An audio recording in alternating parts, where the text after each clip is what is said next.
बिस्मिल्लाहिर्रहमानिर्रहीम इल्लल्लज़ीना आमनू व अमिलुस्सालिहाति व तवासौ बिल हक़्क़ि व तवासौ बिस्सब्र। सदक़ल्लाहुल अज़ीम। हर किस्म की हम्द व सना अल्लाह ताला की ज़ात के लिए और लाखों करोड़ों दुरूद व सलाम रसूलुल्लाह सल्लल्लाहु अलैहि वसल्लम पर। आज हम हज़रत जाफ़र रज़ी अल्लाह ताला अन्हो के बारे में गुफ्तगू करेंगे।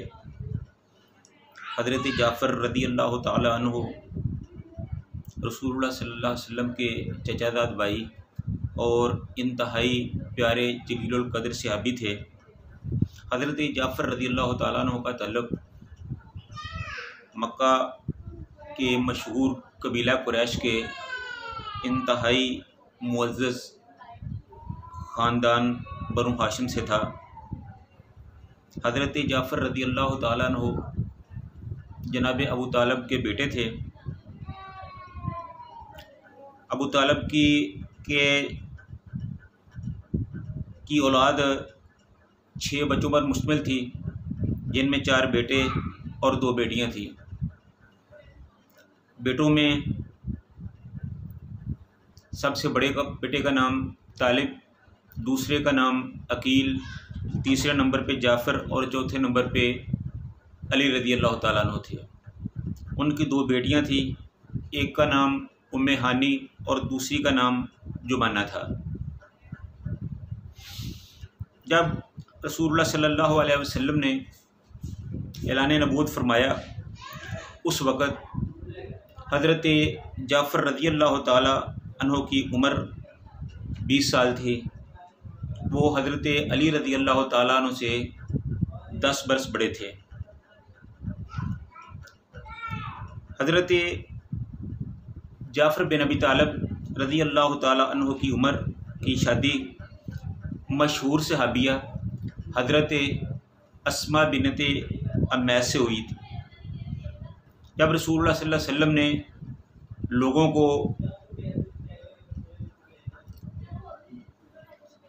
इस्लाम की दावत दी, नबूवत का ऐलान फरमाया, तो उस इब्तदाई दौर में हज़रत जाफ़र रज़ी अल्लाह ताला अन्हु और उनकी बीवी हज़रत अस्मा बिनते उमैस मुसलमान हो गई। ये वक़्त, ये ज़माना बड़ी तंगी, तकलीफ़, इब्तला और मुसीबतों का ज़माना था। तो दूसरे मुसलमानों की तरह हज़रत जाफ़र रज़ी अल्लाह ताला अन्हु और उनके घर वालों के साथ भी यही मामला पेश आया। इन हालात में वक्त गुज़रता रहा। जब कुफ़ार का जुल्म व सितम हद से बढ़ गया, तो रसूलुल्लाह सल्लल्लाहु अलैहि वसल्लम के हुक्म पर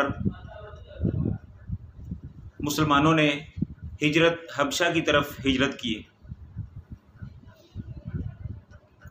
तो जिन लोगों ने हबशा की तरफ हिजरत की, इनमें हज़रत जाफ़र बिन अबी तालिब रज़ी अल्लाह ताला अन्हो भी शामिल थे। जब ये मुसलमान हबशा पहुँचे, तो हबशा में इन मुसलमानों को बड़ी राहत और आसानी नसीब हुई।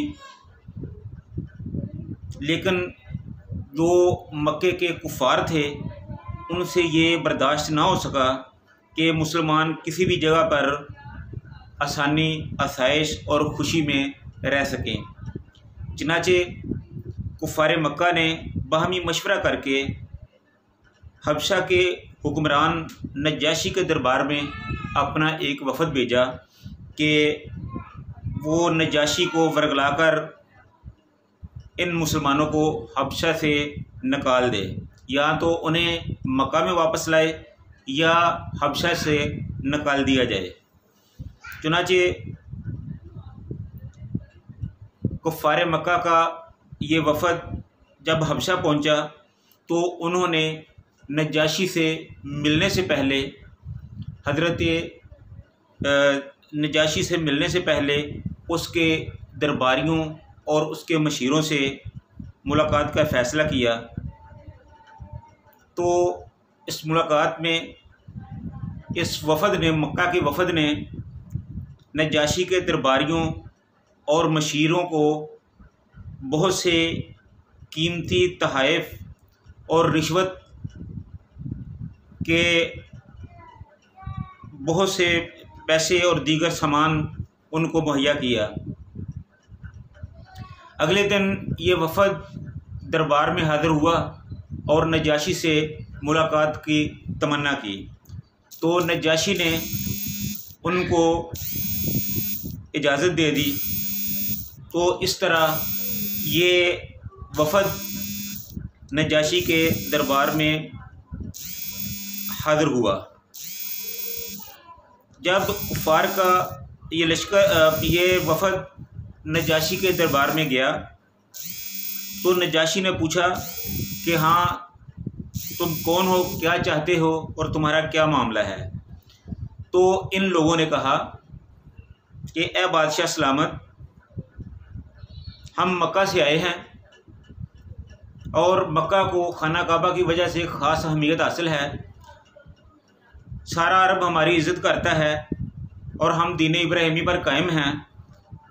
और ये हमारे कुछ अज़ीज़ हैं जो अपने आबाई दीन से बरगश्ता हो गए हैं, उनको छोड़ दिया है और एक नया दीन कबूल कर लिया है। या तो ये अपने बाप दादा के दीन पर रहते या फिर ये आपका दीन कबूल कर लेते।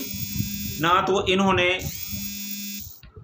अपने बाप दादा के दीन की परवाह की है और ना ही उन्होंने आपके दीन को कबूल किया है। इसलिए हम चाहते हैं कि इन गलत किस्म के लोगों को या तो हमारे हवाले कर दें या आप इनको हबशा से निकाल दें। तो नजाशी ने इस वफ़्त की बात सुन के अपने दरबारियों को बुलाया, उनसे मशवरा किया कि ये लोग क्या कह रहे हैं। चूँकि वो दरबारी जो थे उन्होंने पहले ही उनसे साज़बाज़ कर रखी थी, कीमती तोहफ़े और रिश्वत ली हुई थी, इसलिए उन्होंने भी उस वफ़द की हाँ में हाँ मिलाई। जब नजाशी ने देखा कि कुफ़ारे मक्का का वफ़द और उसके दरबारी एक ही बात कर रहे हैं, तो उन्होंने अपनी इंसाफ पसंद फितरत की वजह से कहा कि मैं जब तक मुसलमानों को बुलाकर उनसे उनका मौक़िफ़ ना ले लूँ उस वक़्त तक मैं कोई फ़ैसला नहीं करूँगा। चनाचे नजाशी ने मुसलमानों को दरबार में बुला भेजा। तो मुसलमानों से पूछा कि आपका इस मामले में क्या मौक़िफ़ है। तो ये सारे हालात थे कि किस तरह मुसलमान हबशा में पहुँचे और किस तरह मक्का का वफ़द वहाँ पहुँचा और उन्होंने वहाँ क्या कार्रवाई की। तो इंशाअल्लाह जो आइंदा सूरत हाल है, जो मुसलमानों ने नजाशी को क्या जवाब दिया, ये हम इंशाअल्लाह दूसरे प्रोग्राम में वादे करेंगे। तो अब तक मैं अपनी इस बातचीत को इन्हीं अल्फाज पे इक्तफ़ा करते हुए ख़त्म करता हूँ। दुआ है अल्लाह ताला हम सब को रसूलुल्लाह सल्लल्लाहु अलैहि वसल्लम के दीन और उनके सहाबा के नक्शे कदम पर चलने की तौफ़ीक़ अता फ़रमाए। व आखिरु दावाना अनिल हम्दुलिल्लाहि रब्बिल आलमीन।